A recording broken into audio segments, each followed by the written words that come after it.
Donc, on commence notre cours en ce qui concerne les coccis. Donc, un petit rappel, nous avons déjà vu le pneumocoque et le streptocoque. C'était des coccis gram positif des infections du système respiratoire. Ensuite, nous avons vu le méningocoque et le gonocoque qui font partie de la famille des Neisseria. Ceux-ci étaient des bactéries gram négatifs. Celles-ci étaient des bactéries gram négatifs. Le méningocoque était de l'appareil respiratoire et le gonocoque de l'appareil qui fait des infections sexuellement transmises. Maintenant, nous allons voir les staphylocoques. Ils ont obtenu leur nom à partir de leur forme staphylo. Donc, c'est un ensemble de boules comme شبح الشبكة مجموعين ببعضياتهم. Et on distingue staphylocoques plusieurs familles. Les staphylocoques, on peut les diviser en deux types. Les staphylocoques qui ont une coagulase positive, donc qui testent pour la coagulase, notamment le staphylocoque doré, aureus, c'est celui qui va nous intéresser le cours d'aujourd'hui.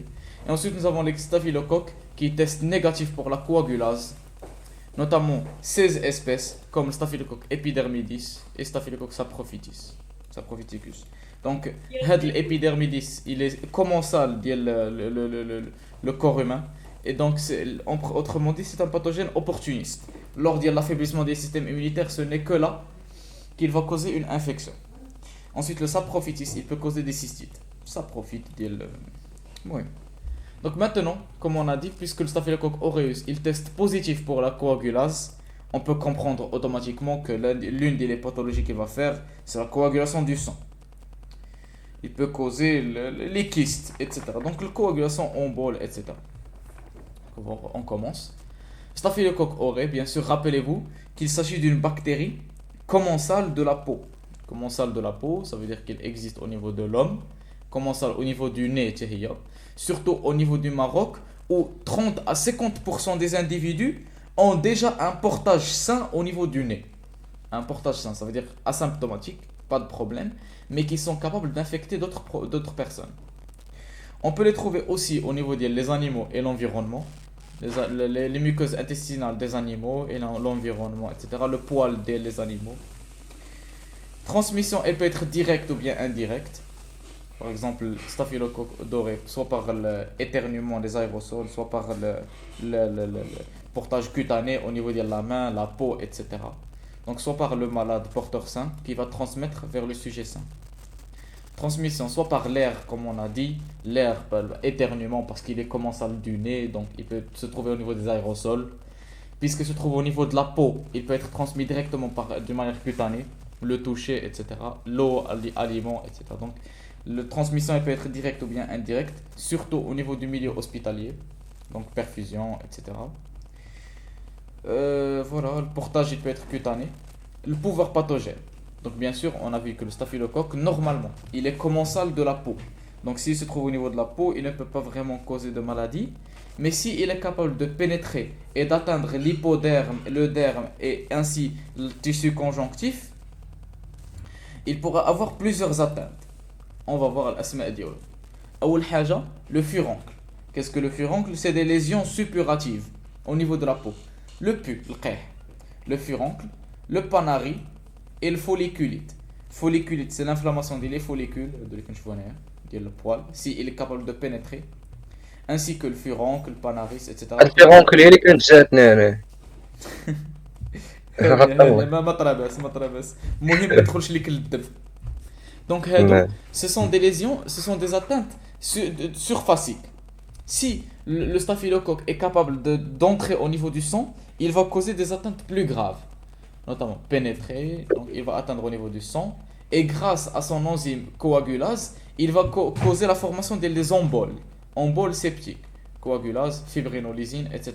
Grâce à son matériel enzymatique capable de détruire les facteurs anticoagulants et d'augmenter la coagulation du sang. Donc on aura des emboles, la formation des kystes. Donc les kystes qu'on trouve, c'est pour protéger la bactérie. Le staphylocoque doré, lorsqu'il pénètre dans le sang, bien sûr qu'il y a les anticorps, les enzymes, etc. qui peuvent le dégrader. Pour se protéger, il va former un kyste qui sera imperméable les anticorps et les globules blancs, etc. Il peut aussi causer des septicémies. Donc, s'il diffuse au niveau du corps humain, il peut causer staphylococcie maligne de la face, donc une atteinte généralisée. Des endocardites aussi, c'est possible. Syndrome toxinique, il concerne les entérotoxines, le type de staphylocoque. Staphylocoque, il est de nature A, C, D, E, qui dit toxi-infection alimentaire collective. Le B est capable de faire une entérocolite aiguë. Donc, c'est juste en fonction de quel sérotype de staphylocoque doré. Syndrome, il est aussi capable de faire l'épidermolyse bulleuse staphylococcique, le choc toxique staphylococcique, donc des atteintes cutanées, le diffuse, parce que c'est dû à la septicémie qui permet à la bactérie de diffuser au niveau du corps en entier.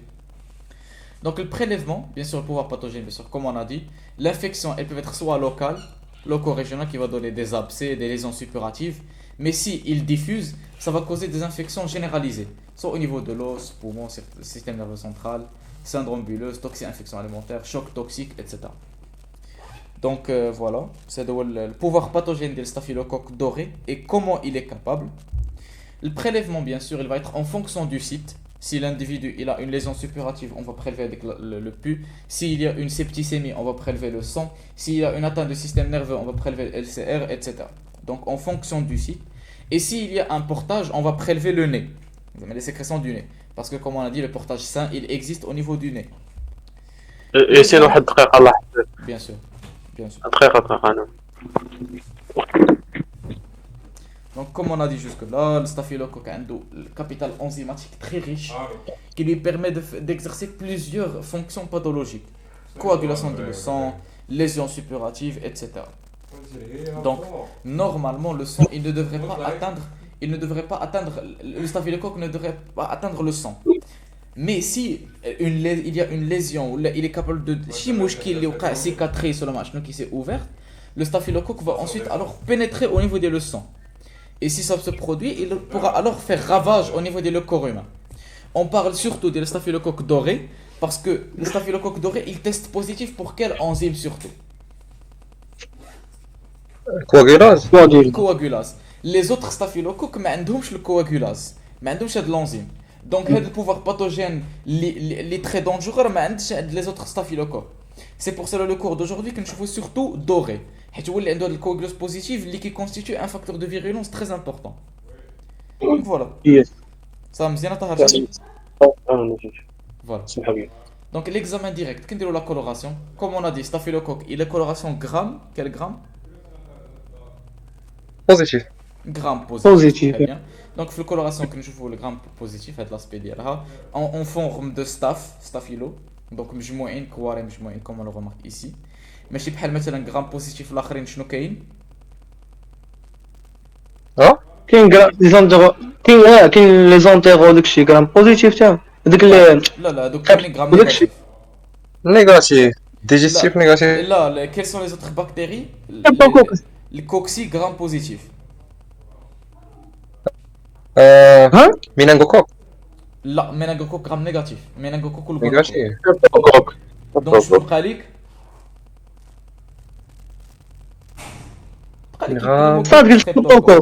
ستريبتوكوك وبنوموكوك اي هذوك هما الغرام بوزيتيف. انا قلت ما سمعتكش اللي قلتها ما سمعتكش سمح لي. حتى هما في الكولوراسيون كدير غرام بوزيتيف مي البنوموكوك عنده ديبلوكوك ستريبتوكوك عنده لا فورم ديال ستريبتوك. Voilà, la culture elle est assez facile, il n'est pas très difficile. Comme l'identification par un sérum de le lapin. Comme un sérum de lapin, donc le sang. À votre avis, qu'est-ce qui va se passer à ce sérum? Qu'est-ce qui doit se passer? Coagulation, très bien. Donc si nous avons coagulation, ça veut dire qu'il existe le staphylocoque doré. Si nous n'avons pas de coagulation, donc il teste négatif pour le coagulase. Le traitement, bien sûr, le staphylocoque, il a une sensibilité variable aux antibiotiques. Donc il a l'enzyme pénicillinase chez 90% des souches. C'est pour ça que les pénicillines, elles sont inutiles, résistantes à toutes les bêta-lactamines. Ainsi que, on remarque l'apparition des souches, oui. De la pénicilline. Que dégrade la pénicilline. هو البيتا-lactamase راهم مختلفين. Je pense que ça doit être la même chose. Le bêta-lactamase ou pénicilline, c'est la même chose.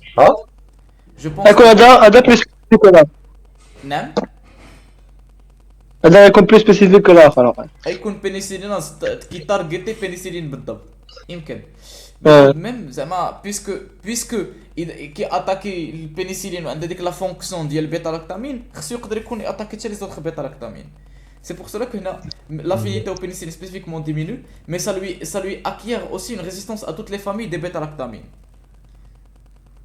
Donc, ainsi que nous avons l'apparition de nouvelles souches appelées méti-R, qui résistent à un ensemble qui résistent à la méticilline, à la rame aux antibiotiques. Donc, c'est pour cela, le staphylocoque, maintenant, nous n'avons plus réellement d'un traitement standardisé, parce que nous avons des souches qui apparaissent de plus en plus des résistances. C'est pour cela, qu'est-ce qu'on doit faire, à votre avis, pour savoir qu'est-ce qu'on doit traiter? انتيبيوغرام. ولكن راه قال لك في الميليو امبيلاتوار خدام بنسلين ام. Pénicilline, c'est rare, mais le milieu ambulatoire, mais à l'hôpital, donc les staphylocoques dorés, les infections surtout au niveau de l'hôpital. Donc l'hôpital, il est transmettant, ainsi que les multirésistance, le métier R, ainsi que le SARM ou le GISA. Je ne sais pas. SARM, il y a la résistance, le méticilline, ou le GISA, ou le glycopeptide. Donc, هادو كيوليو des résistances les autres antibiotiques. Donc, qui ont vraiment des résistances بزاف زعما كيوليو inefficaces, les antibiotiques كيوليو inefficaces. C'est pour cela on doit tester les antibiotiques pour savoir quels sont ceux qu'on pourra utiliser dans ce cas. Surtout parce que le staphylocoque c'est une lésion assez fréquente, c'est une atteinte assez fréquente au niveau du Maroc surtout. Et bien sûr, il faut traiter la lésion. Le staphylocoque, il ne cause pas vraiment un problème au niveau de la peau. Mais il y a une lésion au niveau du sang, tu vois que le staphylocoque, il fait ravage. Donc il faut faire attention. Sensibilité aux antibiotiques. Donc voilà, qu'est-ce qu'on trouve? Communautaire, ما كنلقاوش بزاف ديال sensibilité كما قلتي. Mais au niveau hospitalier, les atteintes les plus fréquentes, كنلقاو اكثر من الكوميونيتير، كنلقاو des sensibilités, des résistances كبار كثار. 45% des souches méticilline, 94% pénicilline, céphalotine, gentamicine, érythromycine, cotrimoxazole, cipro, acide fusidique, etc. Donc c'est pour cela les antibiotiques, on a des résistances à plusieurs familles. C'est pour cela l'antibiogramme, il devient de plus en plus important, même obligatoire pour savoir quel sera le type de traitement à suivre. Donc voilà, sensibilité, voilà, la résistance en pourcentage qui résistait gentamicine, cotrimoxazole, érythromycine, etc. Les bêta-lactamines, autres que les bêta-lactamines. SARM, puisque عنده le SARM qui résistait le méticilline ou العائلة كاملة ديالها. La prophylaxie, pour éviter l'atteinte des staphylocoques, il faut traiter les lésions qui m'aglent. Même une lésion minime, pour ne pas laisser le passage, pour ne pas donner la chance au staphylocoque de rentrer au niveau du sang. Parce que comme on a dit, les symptômes les plus graves, ils n'arrivent que lorsque le staphylocoque, il dissémine.